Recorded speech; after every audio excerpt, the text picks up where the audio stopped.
Hello બચ્ચા party, hello દીકરાઓ, કેમ છો? આઈ હોપ બધા મજામાં હશો.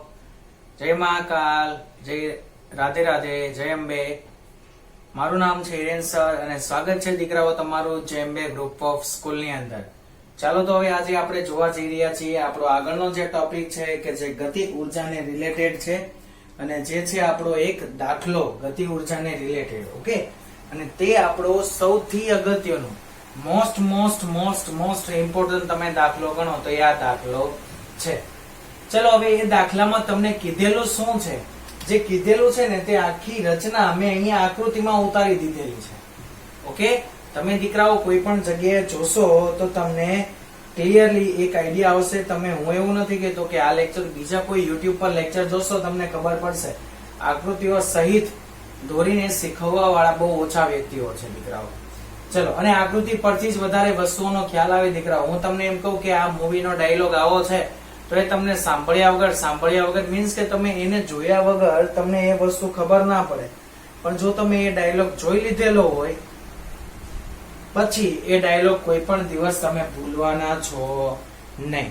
ઓકે, ચાલો તો તમે અહીંયા હવે જોવા જઈ રહ્યા છો આપણો જે આગળનો સ્વાધ્યાયનો દાખલો નહીં, ઉદાહરણ છે જે આપણું ઉદાહરણ નંબર છે 6.6. ઓકે, તો 6.6 નંબરનું જે ઉદાહરણ છે એ દીકરાઓ તમે અહીંયા જોવા તરફ જઈ રહ્યા છો. Okay, so welcome to my world.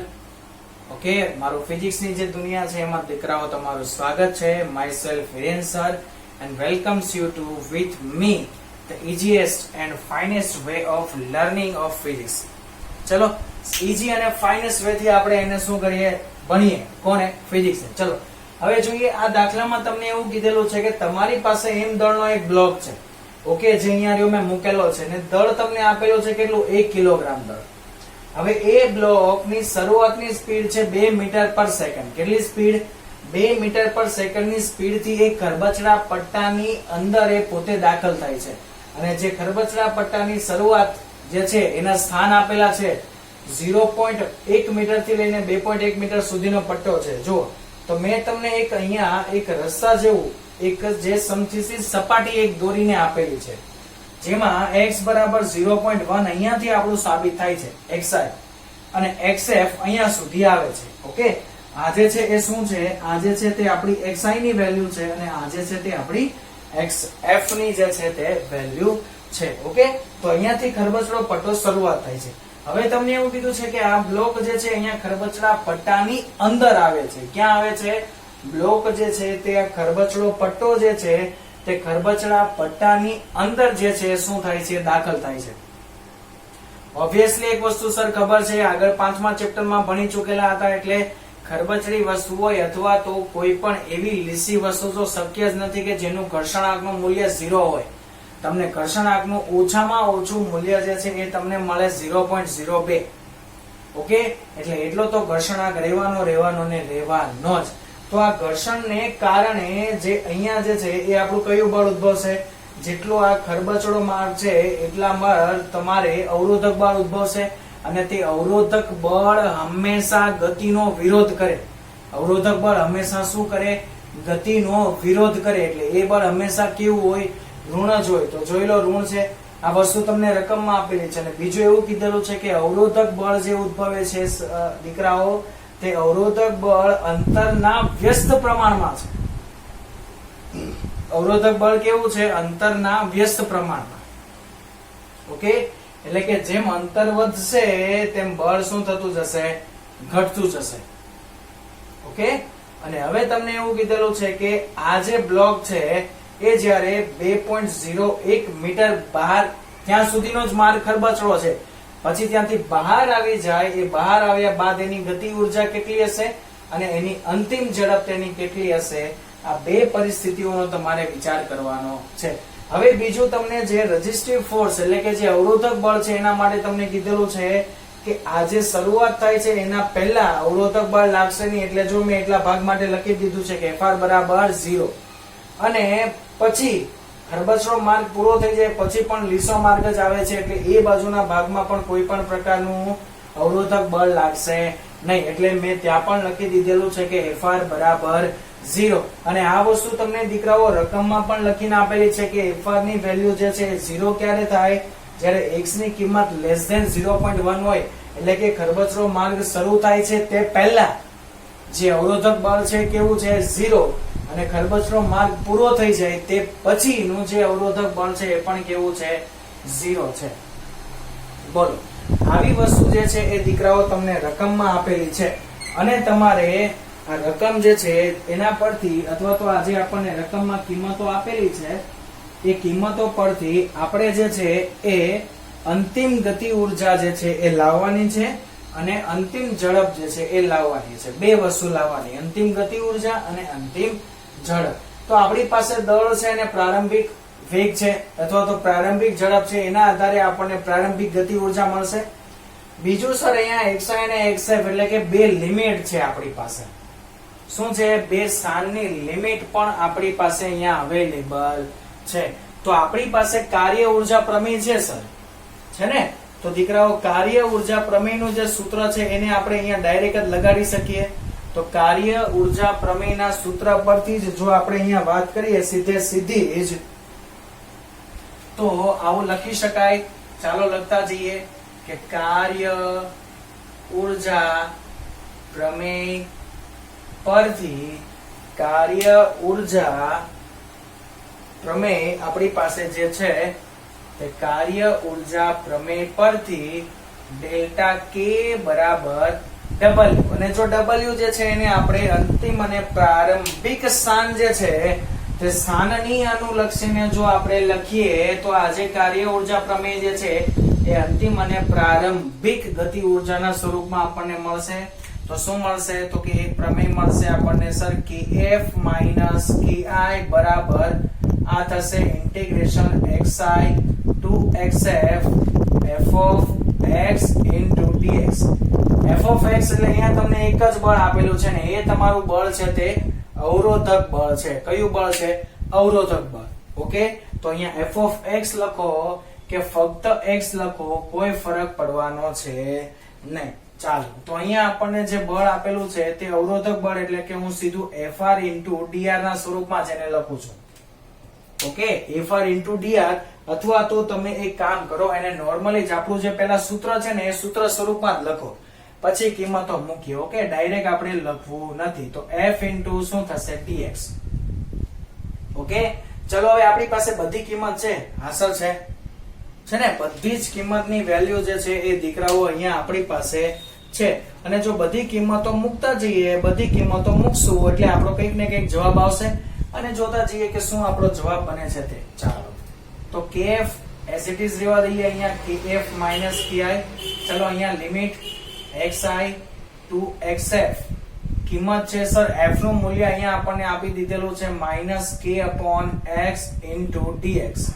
f નું મૂલ્ય શું છે? -k/x. હવે k જે છે એ અચળાંક છે, એનું મૂલ્ય પણ તમને આપી દીધેલું છે. તો -k ને બહાર કાઢી દઈએ તો અંદર શું મળશે અહીંયા? તો અંદર અહીંયા મળશે -k/, xi to xf 1/x dx. ચલો, 1/x dx નું સંકલન શું થશે દીકરાઓ? તો 1/x dx ના સંકલનનો જવાબ આવશે, આ સૂત્ર જ છે 1/x dx એટલે લખાય ln x. 1/x dx નું સંકલન શું થાય? ln x. ln એટલે કે નેચરલ લોગ. આ કયો લોગ આવે? Natural log. નેચરલ લોગ એટલે કે એવો લોગ કે જેનો આધાર શું હોય? e હોય. આ નેચરલ લોગ છે તો આનો આધાર શું હોય? e. પણ આપણી પાસે દીકરાઓ જે લોગ ટેબલ અવેલેબલ છે તે આપણી પાસે રહેલું જે લોગ ટેબલ છે એ લોગ ટેબલમાં આપણી પાસે આધાર છે કેટલો? 10. તો તમારે આ જે નેચરલ લોગ છે એને પણ કન્વર્ટ કરવો પડે શામાં? જે આપણા 10 આધાર વાળો લોગ છે એમાં. તો જ્યારે તમે નેચરલ લોગ છે એને તમારે 10 આધાર વાળા લોગમાં કન્વર્ટ કરવો હોય એટલે હંમેશા યાદ રાખવાનું એને 2.303 વડે ગુણવું પડે. શું કરવું પડે? નેચરલ લોગ જે છે એને તમારે ઈ આધાર વાળા લોગમાં રૂપાંતર કરવું હોય ત્યારે હંમેશા એને શું કરવું પડે? 2.303 વડે ગુણવું પડે. પછી તો લોગની જે કિંમત હોય એની જ કિંમત મૂકવાની થાય. ઓકે, ln x હોય તો અહીંયા પણ log x જ આવે. ઓકે, ચાલો તો આજે વાત થઈ એ આપણા લોગના અને એના જે સૂત્રમાં થતા ફેરફાર છે એના વિશેની વાત થઈ. જો ln x હોય તો અહીંયા પણ શું આવશે? log x જ આવશે. પણ ln નો આધાર શું આવે? e. અને આપણું જે નેચરલ લોગ, આપણી પાસે જે લોગ ટેબલ છે તે લોગ ટેબલ નો આધાર કેટલો આવે દીકરાઓ? તો સર આપણી પાસે જે લોગ ટેબલ છે તે લોગ ટેબલ નો આધાર આવે 10. ઓકે, ચાલો તો પહેલા તો સર અમારી પાસે આવે છે 1/x. પહેલા શું આવે છે આપણી પાસે? તો પહેલા જે છે એ આપણી પાસે રકમમાં અથવા તો જવાબમાં જે તમે વાત કરો તે સર અહીંયા આવે આપણી પાસે જે કિંમત આવે છે ને એ તો પહેલા આવે છે 1/x. તો 1/x નું શું થશે અહીંયા? ln x. ચાલો તો લખતા જઈએ. ડાબી બાજુ એમનેમ જ રહે છે એટલે એને હું ઉતારતો નથી, સીધી જમણી બાજુથી જ વાત કરીએ. ચલો તો એનું શું થઈ જશે? ln x અપર લિમિટ અને lower limit. Okay, xi to xf. તો પહેલા અપર લિમિટ મુકાય, પછી શું મુકાય? Lower limit. ચાલો તો માઈનસ કે આમનામ રાખીએ. અહીંયા શું આવશે? ln xf minus ln xi. Okay, હવે આને શું કરી દઈએ? માઇનસ ની જે સાઇન છે એને જવા દઈએ અંદર. માઇનસ ની સાઇન છે એને ક્યાં જવા દઈએ? તો કે માઇનસ ની જે સાઇન છે તે માઇનસ સાઇન ને આપણે જવા દઈએ અંદર. અથવા જો તમારે એમને એમ દીકરાઓ બહાર રાખ્યું હોય તો પણ ચાલે અને અંદર જવા દેવી હોય તો પણ ચાલે. ચાલો, અને બીજી એક વસ્તુ કે લોગ જે છે, લોગમાં બાદબાકી હોય તો શું આવે? ભાગાકાર થાય. આ વસ્તુ યાદ રાખજો. લોગમાં બાદબાકી હોય તો શું આવે? ભાગાકાર થાય. અને લોગમાં જો સરવાળો હોય તો કિંમતોનો ગુણાકાર થાય. એટલે આ શું થઈ જશે? તો આ મળી જશે આપણને માઈનસ કે ln xf ના છેદમાં xi. ઓકે, હવે સર આ તો ln છે. ln માંથી આપણે લઈ જવાનું સામા? લોગમાં. કેમ કે આપણી પાસે કિંમતો લોગ આધાર 10 વાળો જે છે એની જ છે, બીજાની કોઈની આપણી પાસે કિંમતો નથી. તો આને લોગ આધાર 10 વાળા સ્વરૂપમાં જ લઈ જવું પડશે. તો ચાલો અહીંયા વાત કરીએ. તો આ માઈનસ કે એમને રહેવા દઈએ. તો ln નું સામા રૂપાંતર કરવાનું લોગમાં. તો 2.303 ગુણી દો. તો લોગ xf ની કિંમત ક્યાં છે? જો અહીંયા રહી. કેટલી છે? 2.01. xf ની કિંમત કેટલી છે? 2.01. ઓકે, ચાલો તો જોતા જઈએ. xf ની કિંમત છે 2.01 અને જે પહેલાની કિંમત છે 0.1. 0.1 એટલે શું લખાય? 1/10. એ 10 ક્યાં જતા રહે? ઉપર. એટલે શું આવશે? 20.1. ઓકે, એટલે આનો જવાબ જે છે તમારો શું બનશે? તો અહીંયા તો આપણી પાસે kf માઈનસ ki જ છે. અહીંયા એવું માઈનસ k ગુણ્યા 2.303 ગુણ્યા log 20.1. શું થઈ જશે? લોગ ની કિંમત જે છે એ અહીંયા મળશે આપણને કેટલી? તો કે સર લોગ ની કિંમત મળશે 20.1.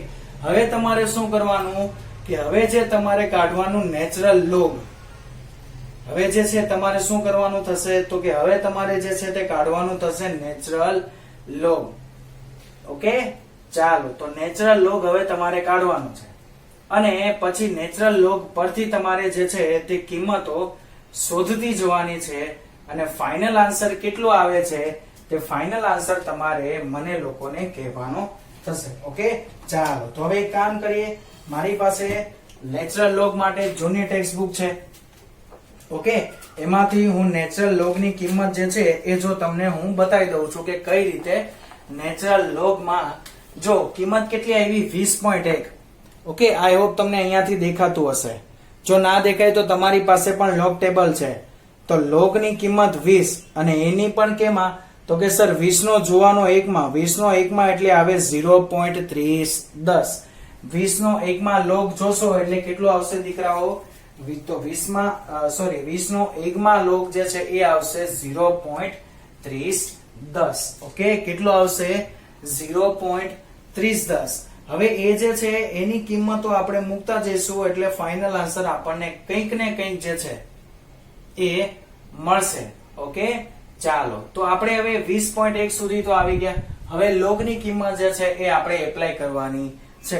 તો લોગ ની કિંમત, ચલો બીજી એક વસ્તુ કે જ્યારે તમે લોગ ની કિંમત જુઓ ને ત્યારે તમારે એ પણ જોવાનું કે આગળ કેટલા પોઈન્ટ પહેલા કેટલા આંકડાઓ છે. તો પોઈન્ટ પહેલા જે આંકડાઓ છે એની સંખ્યા છે કેટલી? 2. ઓકે, પોઈન્ટ પહેલા જે તમારી પાસે આંકડાઓ છે તે પોઈન્ટ પહેલા રહેલા આંકડાઓની સંખ્યા કેટલી છે? તો કે સર પોઈન્ટ પહેલા અમારી પાસે રહેલા જે આંકડાઓ છે તે પોઈન્ટ પહેલા રહેલા આંકડાઓની સંખ્યા આપણી પાસે છે 2. ઓકે, હવે જ્યારે તમે એનો ફાઇનલ આન્સર લાવતા હોઈએ એટલે કે 20.1 જે છે એના લોગની આપણે વાત કરીએ છીએ. ઓકે, આપણે શું લાવવાનું છે? 20.1 જે આપણો લોગ છે તે 20.1 ની કિંમત લાવવાની છે. ઓકે, તો 0.3010 અથવા તો 3032 જે પણ કિંમત આવે તે પણ પોઈન્ટ પહેલા જેટલા આંકડા હોય ને એમાંથી એક આંકડો બાદ કરીને એની કિંમત લખાય. જેટલા આંકડા પોઈન્ટ પહેલા હોય એમાંથી એક આંકડો જે છે તે બાદ કરીને જે તે પણ વેલ્યુ છે, જે તે પણ કિંમત છે તે કિંમત લખાશે. એટલે કે અહીંયા શું છે 20 એટલે પોઈન્ટ પહેલા બે આંકડા એમાંથી એક આંકડો બાદ કરો એટલે કેટલા વધે? 1 વધે. તો આ જે કિંમત છે એ આપણે શું મળે? માઇનસ કે તો એઝ ઇટ ઇઝ. આ 2.303 પણ એઝ ઇટ ઇઝ. પણ આની કિંમત સર 2010 ની કિંમત આવી 0.3010 અને એક આંકડો એક પોઈન્ટ પહેલાની રકમમાં બે આંકડામાંથી એક આંકડો માઇનસ એટલે શું આવશે? 1.3010. હવે બધી કિંમત મૂકશો તો આ માઇનસ 0.5 ગુણ્યા 2.303 ગુણ્યા 1.3010 અને આ મળશે તમને kf માઇનસ ki. તો આનો જે જવાબ છે ને દીકરાઓ તે તમને નિયરલી ઇક્વલ ટુ, ઓકે, આ જે છે એનો જવાબ તમને નિયરલી ઇક્વલ ટુ મળશે 1.5 જેટલો. આનો જવાબ જે છે એ તમને કેટલો મળશે? નિયરલી ઇક્વલ ટુ આ જવાબ મળશે માઇનસ 1.5 જેટલો. ઓકે, અને અહીંયા શું આવી ગયું? આ kf માઇનસ ki. સર પેલા kf જોઈએ છે તો ki ને સામે જોવા દો.